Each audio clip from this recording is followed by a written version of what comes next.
Assalamualaikum warahmatullahi wabarakatuh. Halo semuanya, perkenalkan nama saya Muhammad Fathul Faruk dengan NIM 102042404995. Pada video ini saya akan menjelaskan tugas UTS dari mata kuliah basis data yang berjudul Perancangan Sistem Basis Data untuk Toko Serba Ada Beli Seru. Materi yang akan saya bahas meliputi IRD, Relational Model, Evaluasi SQL menggunakan DDL dan DML, dan terakhir proses normalisasi.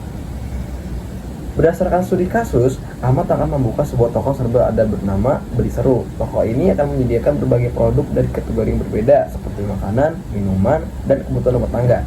Setiap produk memiliki brand dan pelanggan bisa membeli banyak produk dalam satu transaksi.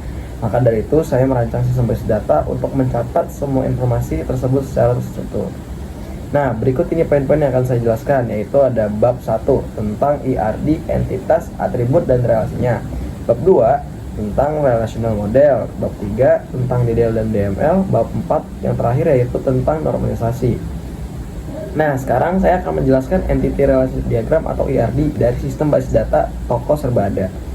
IRD digunakan untuk memetakan secara visual entitas-entitas yang penting dalam sistem, atribut apa saja yang dimiliki, dan bagaimana hubungan antar entitas tersebut. Yang pertama ada entitas brand 095. Nah, entitas ini adalah digunakan untuk mencatat nama merek dari produk yang tersedia di toko, misalnya seperti ABC, Indofood, Nestle, dan sebagainya. Brand ini memiliki atribut brand ID sebagai primary key, nama brand itu nama mereknya. Nah, kedua ada entitas kategori 095. Entitas ini adalah tugasnya mengelompokkan produk berdasarkan jenisnya seperti makanan instan, minuman, kebutuhan rumah tangga, dan lainnya. Atributnya itu ada kategori ID sebagai primary key, nama kategori itu nama kategori produk. 3 ada entitas produk 095. Nah, entitas ini itu adalah entitas utama karena mencatat seluruh data barang yang dijual. Atribut dalam produk ini adalah produk ID sebagai primary key, nama produk sebagai nama barang, harga itu harga per item, stok itu untuk menunjukkan jumlah barang yang tersedia.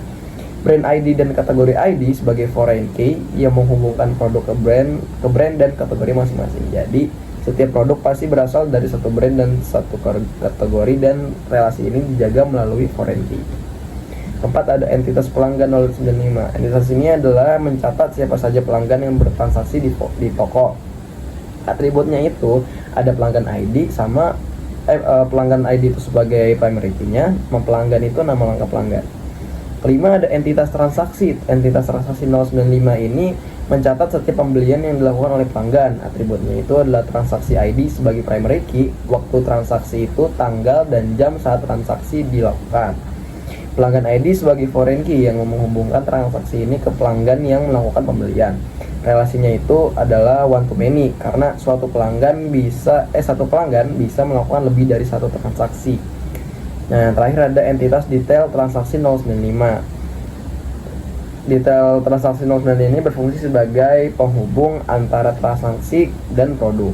Karena dalam satu transaksi bisa ada lebih dari satu produk dan satu produk bisa dibeli di berbagai transaksi, maka hubungan transaksi dan produk adalah many to many.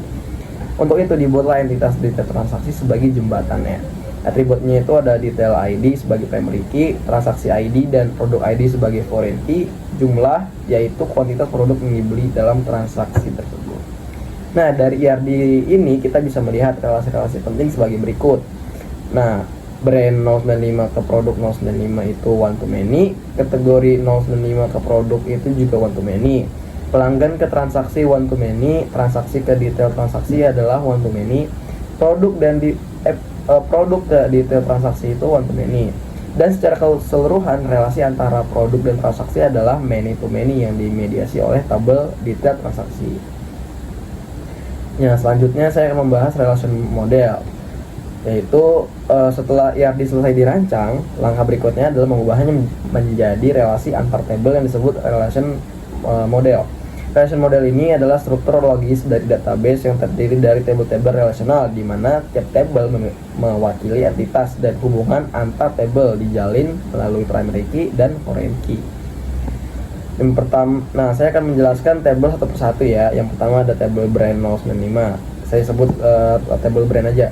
Tabel brand ini itu menyimpan data brand atau merek dari produk, terdiri dari dua atribut, yaitu brand ID sebagai primary key, tipe datanya integer, nama brand sebagai nama dari brand dengan tipe varchar. Ada juga tabel kategori. Tabel Kategori ini menyimpan data kategori dari produk. Atributnya itu adalah kategori ID sebagai primary key. Nama kategori itu nama dari jenis kategori, misalnya kayak makanan instan atau minuman. Dan nama kategori ini bertipe varchar. Lalu ada tabel produk juga. Tabel ini merupakan inti karena menyimpan seluruh data yang barang dijual.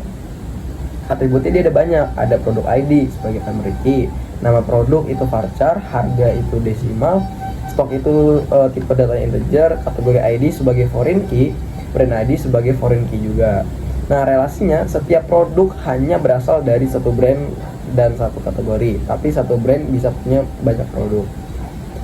Nah, keempat ada tabel pelanggan. Tabel pelanggan ini menyimpan informasi pelanggan yang melakukan transaksi. Atributnya itu ada pelanggan ID sebagai primary key, nama pelanggan sebagai nama lengkap bertipe varchar. Ada juga yang namanya tabel transaksi. Tabel ini digunakan untuk menyimpan informasi transaksi yang dilakukan oleh pelanggan. Atributnya itu ada transaksi ID sebagai primary key, pelanggan ID sebagai foreign key yang menunjukkan siapa yang melakukan transaksi, dan waktu transaksi untuk mencatat tanggal dan jam transaksi bertipe datetime. Nah, relasinya satu pelanggan bisa melakukan banyak transaksi, tapi satu transaksi hanya dilakukan oleh satu pelanggan.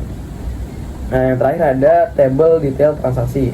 Tabel ini digunakan untuk mencatat rincian pembelian per transaksi. Ini adalah tabel penghubung antar transaksi dari produk, karena satu transaksi bisa membeli beberapa produk dan satu produk bisa dibeli dalam banyak transaksi. Atributnya itu ada detail ID sebagai primary key, transaksi ID sebagai foreign key, produk ID sebagai foreign key juga terhadap produk 095, sama ada jumlah, yaitu kuantitas produk yang dibeli bertipe integer. Nah, jadi relasi antar tabelnya itu produk 095 terhubung ke brand 095 dan kategori 095 melalui brand ID dan kategori ID. Jadi mereka bertiga ini terhubung ya. Ada juga produk juga terhubung ke detail transaksi, transaksi terhubung ke pelanggan melalui pelanggan ID, dan terakhir transaksi dan produk dihubungkan lewat detail transaksi sebagai table management. Nah, sekarang saya akan menjelaskan bab 3, yaitu proses implementasi basis data menggunakan SQL pada sistem beli seru. DDL, nah saya akan menjelaskan deskripsi umum dulu ya. DDL atau Data Definition Language itu bagian dari SQL yang digunakan untuk membuat struktur table dalam database. Dalam sistem ini saya menggunakan perintah create table untuk membuat semua entitas yang telah dirancang sebelumnya dalam ERD dan relational model. Di sini kita membuat tabel produk dengan atribut seperti ID produk, nama, harga, stok, dan 2 foreign key ke brand dan kategori. Perintah ini juga memastikan bahwa data produk terhubung dengan tabel brand 095 dan kategori 095. Semua perintah DDL berhasil dijalankan di MySQL tanpa error. Nah, tabel-tabel ini dibuat meliputi brand 095, kategori 095, produk, pelanggan, transaksi, dan terakhir detail transaksi. Setelah seluruh struktur dibuat, langkah selanjutnya adalah mengisi tabel dengan data menggunakan DML.